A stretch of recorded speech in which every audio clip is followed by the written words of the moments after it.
class. We are going to get started on chapter 3 of Chronicles of Narnia, Lion, Witch, and the Wardrobe. But before we start, I wanted to go over some vocab words that you're going to hear in this chapter. Okay, and this chapter is called Edmund and the Wardrobe. So remember the siblings that we have here are Peter, who's the oldest, then there's Susan, then there's Edmund, and there's Lucy. Lucy's about 6 or 7 in this story. Okay, so picture like a little first or second grader. That's Lucy. Edmund's probably 10, 9 or 10. Your age, maybe 10. Maybe I'll say 10 or 11. Okay, so here are words. Batty means crazy. Rapped means knocked. So if somebody raps at the door or rapped on the door, it means that they knocked. A hoax is a trick. Spiteful is very mean and hateful. If someone is spiteful, that's not the type of person that you want to be with or be around. Groping means to feel about in the dark. Sulking is pouting. And remember, I'll talk about these as we come across them. Sledge is a sleigh. So think of Santa's sleigh, and another word for that is sledge. Shetland pony. It's a very small but very strong horse. Gilded means covered with a thin layer of gold. I don't have anything that's gilded. A rug is a blanket used to cover your legs, so not like the rug that we might have in our house, but it's mostly used as a blanket. Pray is to tell me. It's another way to say tell me. Hereafter means from now on. Okay, and 2 expressions that you'll hear in this chapter are sneered and jeered, which means to tease, unkindly, make fun of, and make it pax is like a truce, okay, to make peace, make up after an argument. All right, so we are going to get started on chapter 3. I'll pull up my little Narnia map again. I like that. I thought that was a nice little background. Okay, and remember, let's see if I can make this. There's the lamppost, right? You see where my little cursor is? There's the wardrobe in the woods. And that was where Mr. Tumnus lives. Okay, so those little caves that he kind of lived in. All right, here we are. Chapter 3, Edmund and the Wardrobe. Lucy ran out of the empty room into the passage and found the other 3. "It's all right," she repeated. "I've come back." "What on earth are you talking about, Lucy?" asked Susan. "Why," said Lucy in amazement, "haven't you all been wondering where I was?" "So you've been hiding, have you?" said Peter. "Poor old Lou, hiding and nobody noticed. You'll have to hide longer than that if you want people to start looking for you." "But I've been away for hours and hours," said Lucy. The others all stared at one another. "Batty," said Edmund, tapping his head. "Quite batty. Like she's going crazy." "What do you mean, Lou?" asked Peter. "What I said," answered Lucy. "It was just after breakfast when I went into the wardrobe, and I've been away for hours and hours and had tea, and all sorts of things have happened." "Don't be silly, Lucy," said Susan. "We've only just come out of that room a moment ago, and you were there then." "She's not being silly at all," said Peter. "She's just making up a story for fun, aren't you, Lou?" "And why shouldn't she?" "No, Peter, I'm not," she said. It's a magic wardrobe. There's a wood inside it, and it's snowing, and there's a fawn and a witch, and it's called Narnia. Come and see." The others did not know what to think, but Lucy was so excited that they all went back with her into the room. She rushed ahead of them, flung open the door of the wardrobe, and cried, "Now go and see for yourselves." "Why, you goose," said Susan, putting her head inside and pulling the 4 coats apart. "It's just an ordinary wardrobe. Look, there's the back of it." Then everybody looked, and they pulled the coats apart, and then they all saw it. Lucy herself saw a perfectly ordinary wardrobe. There was no wood and no snow, only the back of the wardrobe with hooks on it. Peter went in and rapped his knuckles on it to make sure that it was solid. So Peter went in and knocked on it just to make sure that it wasn't a secret door or anything. "A jolly good hoax, Lou," he said as he came out. "You really have taken us in, I must admit. We half believed you." "But it wasn't a hoax at all," said Lucy. "Really and truly, it was all a different moment ago. Honestly, it was, I promise." "Come, Lou," said Peter. Sorry. Come, Lou, said Peter. That's going a bit far. You've had your joke. Hadn't you better drop it now? Lucy grew very red in the face and tried to say something, though she hardly knew what she was trying to say. She burst into tears.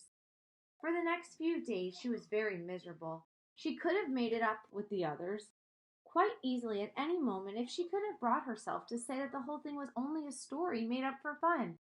But Lucy was a very truthful girl, and she knew that she really was right, and she could not bring herself to say this. The others, who thought she was telling a lie, and a silly lie too, made her very unhappy. The two older ones, Peter and Susan, they did it without meaning to. But Edmund, he could be very spiteful, and on this occasion he was. He sneered and jeered at Lucy, so he made fun of her.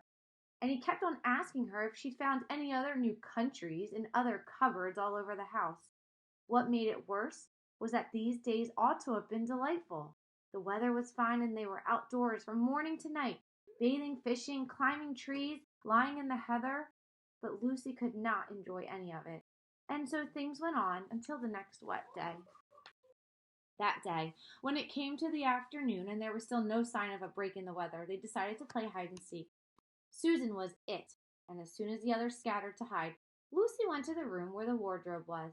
She did not mean to hide in the wardrobe because she knew that that would only set the others talking again about the whole wretched business.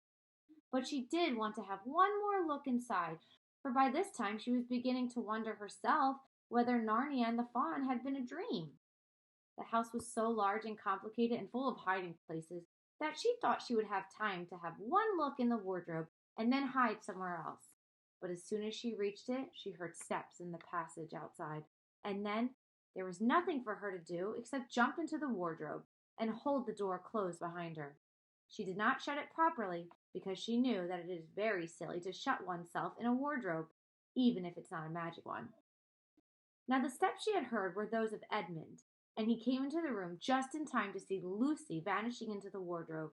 He at once decided to get in himself, not because he thought it a particularly good place to hide, but because he wanted to go on teasing her.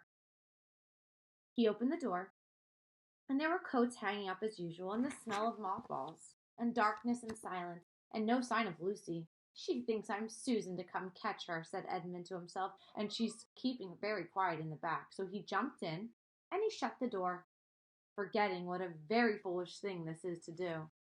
Then he began feeling about for Lucy in the dark. He had expected to find her a few seconds later, and he was very surprised when he did not. He decided to open the door again and let some light in, but he couldn't find the door either. He didn't like this at all, and he began groping wildly in every direction. He even shouted, "Lucy! Lou, where are you? I know you're here!"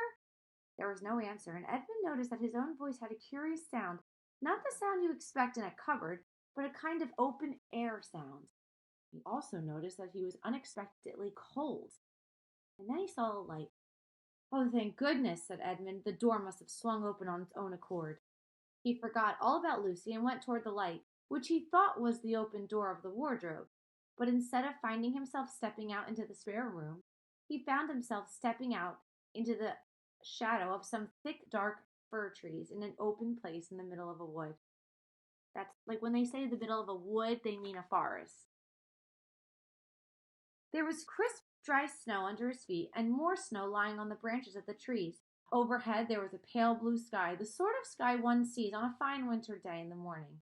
Straight ahead of him he saw between two tree trunks the sun, just rising, very red and clear.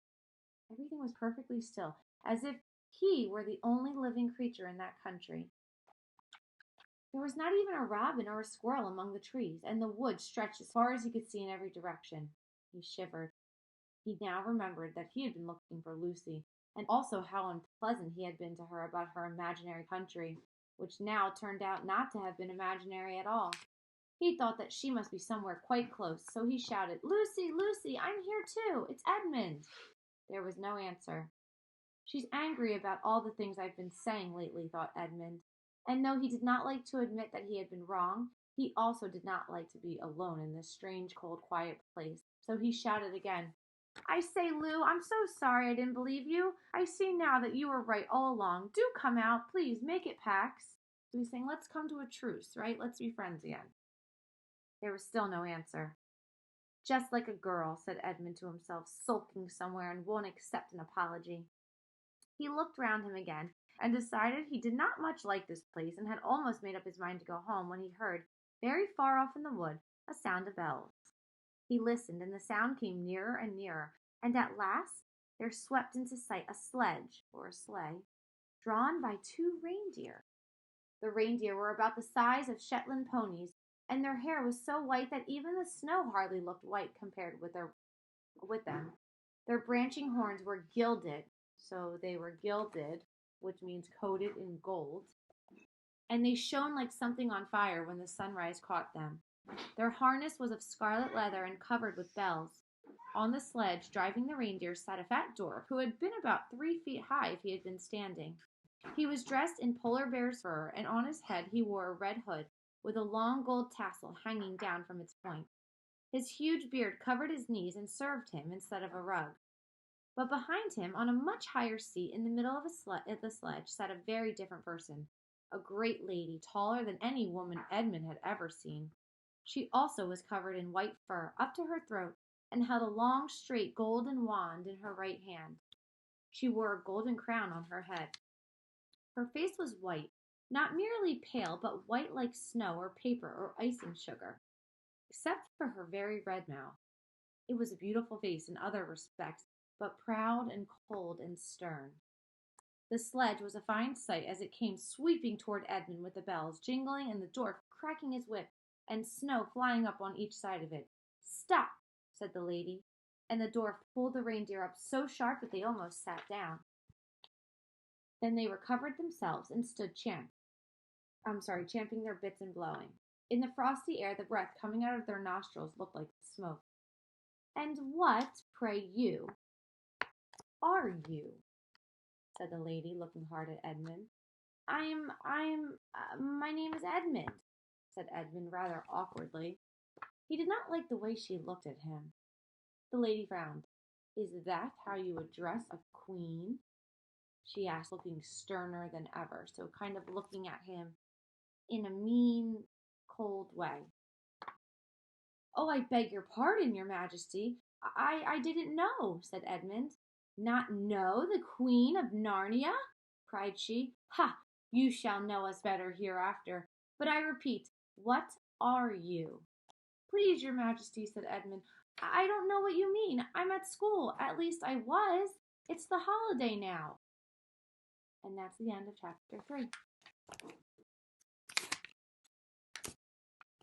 Any predictions? I know that Lucy didn't meet the Queen of Narnia. She only met that fawn. So I'm curious to see if you have any ideas.